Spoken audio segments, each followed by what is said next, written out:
nderuari mufti i Republikës Kosovës Naim Efendi Tërnava, i nderuari profesor Fetim Ediu, nderuar të pranishëm vëllezër e motra, paqja dhe mëshira e Allahut qofshin mbi ju. Përkthimi i librave të shenjtë përbën një akt të rëndësishëm kulturor dhe përgjithsisht shoqëror. Rëndësia e tyre shkon përtej dimensionit fetar, nga që sikundër dihet, librat e shpallur kanë luajtur rol të rëndësishëm në emancipimin e gjithëmbarshëm kombëtar, kanë formsuar bazat etike të shoqërisë, kanë hapur horizonte të reja të zhvillimit mendor, edukativ, qytetërimor, kulturor, pjesëtarëve të një kombi të caktuar.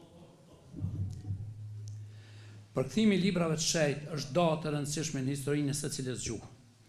Ky është një moment i verifikimit kapaciteteve shpresës të një gjuhe dhe emancipimit të folësve të saj, ndërsa koha e përkthimit rëndom përbën kthesë me rëndësi për proceset me teme të zhvillimit qëndrueshëm, kulturor e identitar. Kjo gjë mund thuhet sidomos për përkthimin e Kuranit fisnik në gjuhën shqipe, marr parasysh edhe strukturën fetare dominuese të folësve të saj. Madje, krahasuar me kohën e pranimit të Islamit si fe nëpër masën bizotruese në hapësirën etnike shqipfolse, mund të themi se përkthimi i Kuranit në shqip del disi i vonuar. Pavarësisht se botimi i përkthimit të parë të plot të kuptimeve të Kuranit është i një date të vonshme kundrull jetëgjatësisë së Islamit ndër shqiptarët, përkatësisht i vitit 1985, përpjekjet në këtë drejtim janë të periudhave më të hershme, qoftë në përpjekjet e botimit pjesëshëm të përkthimit, qoftë si përkthimet Kuranit lëna ndërshkrim në rend të parë për arsye të njohura historike shoqërore. Ne shqiptarët bëjmë pjesë ndër kombet e fundit që pastrojnë bibliotekën tonë me këtë literaturë kapitale, fetare, kulturore e të rëndësisë së gjithëmbarshme shoqërore. Përkthimi sistematik dhe botimi integral i Kuranit në gjuhën shqipe ka një histori prej më shumë se një shekulli. Ndonë se nuk u përkthye dhe nuk u botua si i tërë, nismat e tilla ishin shprehje e nevojës dhe interesimit lexuesit shqiptar që ta kenë në gjuhën e tij fjalën e krijuesit madhërisëm. Njëkohëshëm, ato ishin përpjekje motivuese për të ecur në rrugën e realizimit të plotë të kësaj nisme largëhelse e orientuese për jetën fetare, kulturore, shoqërore të shqiptarëve. Profesor Dr. Fetim Ediu me punën dhe përkushtimin që e karakterizojnë në gjithë jetën dhe veprimtarinë e tij, i hodhi themelet e kësaj ngrehine të madhe, duke përkthyer si të plotë dhe duke botuar Kuranin në gjuhën shqipe. E mbaj mend shumë mirë botimin e parë të Kuranit shqip, atë botë isha maturant, bashkë me një numër të vogël shokësh ju gëzuam si harriqit se fjala e Allahut tani po vinte në shqip dhe se shqipja kishte treguar zotësinë e saj leksikore që ta përçonte një vepër fundamentale, rëndësinë shumë planshme të cilës e kishte njohur secila kohë, secila hapësirë globale dhe veçmas kushdo që ishte përmbajtur asaj. 3 vjet më vonë, pastësi në literaturën e letërsisë botërore, profesori aso koshëm i Fakultetit Filozofik të Universitetit Prishtinës, Hasan Mekuli, e kishte renditur Kuranin ndër veprat e obligueshme. Nuk e di nëse ka qenë pjesë e plan programit studimor para përkthimit të tij, por ne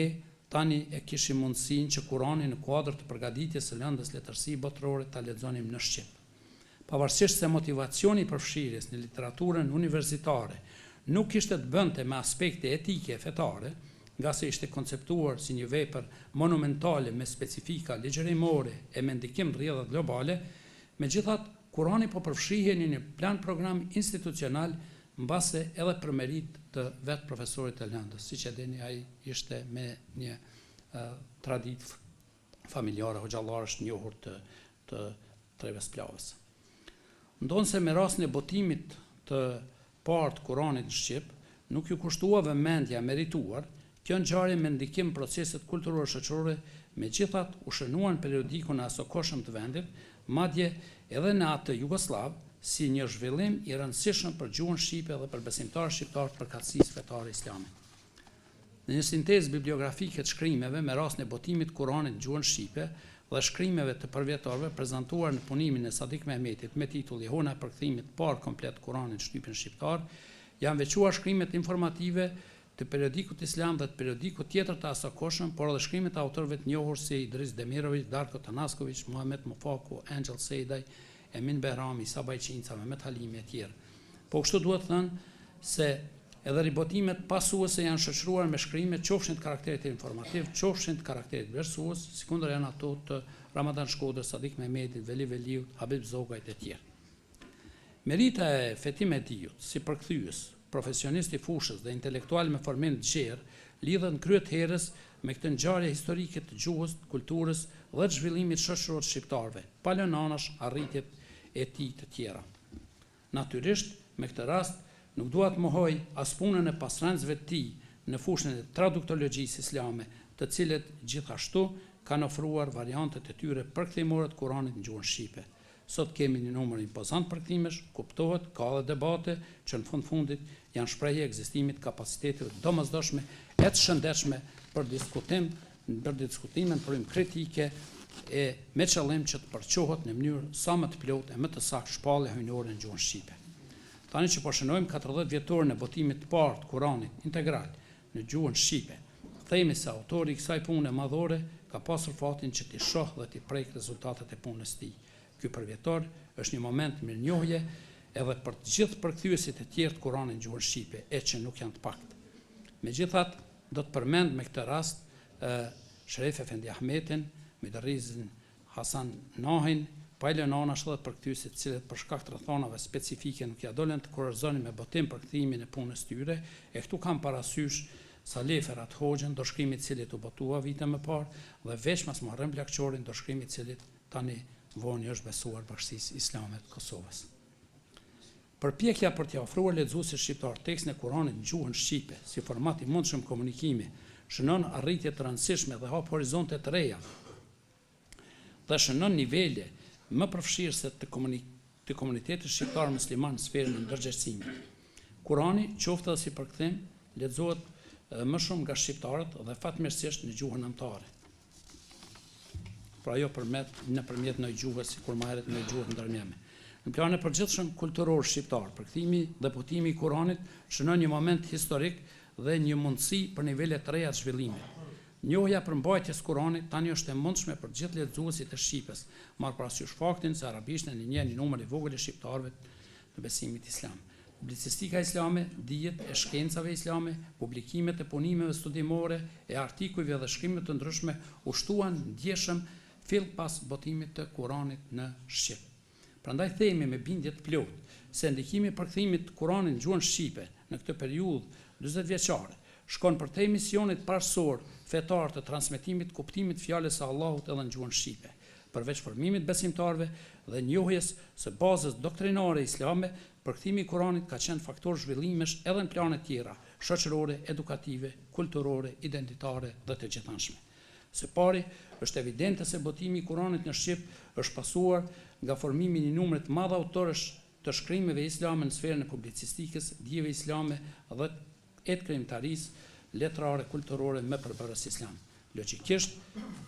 periodiku islam në gjuhën shqipe ka shënuar një transformim të jashtëzakonshëm. Periudha pas botimit në Shqip të Kuranit karakterizohet me një konsolidim dhe avancim të periodikut islam, pavarësisht sfidave historike me cilat u përball Kosova, e në këtë kontekst edhe Bashkësia Islame si pjesë aktive në proceset historike të liribërjes.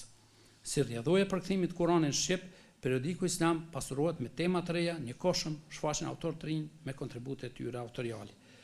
Përkthimi dhe botimi i parë i Kuranit fesnik në gjuhën shqipe, i pasuar nga disa botime të tjera, e ka zgjeruar dimensionin mendimor të lexuesit shqiptar, por njëkohshëm ka bërë që më shumë shkrime fetare, shkencore, kulturore, letrare e të tjera të shfaqen si referenca edhe pjesë nga përmbajtja e tij. Studiues letërsisë flasin për praninë e temave biblike në letërsinë tonë, por çuditërisht nuk flasin për tema kuranore, ndonse prania e ndikimit të Kuranit në kulturën dhe letërsinë shqiptare është evidente për shekuj me radhë. Përkthimi dhe botimi i Kuranit fisnik kanë ndihmuar edhe sa i përket standardizimit të terminologjisë islame në gjuhën shqipe, ndonse mbetet ende për të bërë në këtë drejtim. Se si një leksik i kufizuar e madje janë shkaluar në fjalorët ekzistues shqipes, jo rrallë fjalë si islam është plotësuar dhe saktuar duke u mbështetur në fjalët atrajtat që janë përdorur në akcelin bot përkthim të Kuranit. Për 40 vjet ligjerimit të Kuranit, të ligjerimit shqip të Kuranit fisnik, përveç se kemi besimtar më të informuar e më të formuar, e që padyshim është synimi parsor, një koshëm themi se kemi rrjedhoja pozitive edhe në sfera të tjera të jetës shoqërorasimore, qytetërimore e kulturore. Shpreh bindjen se begatia e tij si fjalë krijuesit e ka përfshirë dhe jetën tonë të përgjithshme, duke e humanizuar vizionin për jetën dhe për qëllimin e saj, se e ka pasuruar, e ka thelluar dhe e ka fuqizuar mendimin tonë, ka hapur horizonte të reja për shkrimin shqip, kulturën dhe vlerat tona identitare. Ju falenderoj.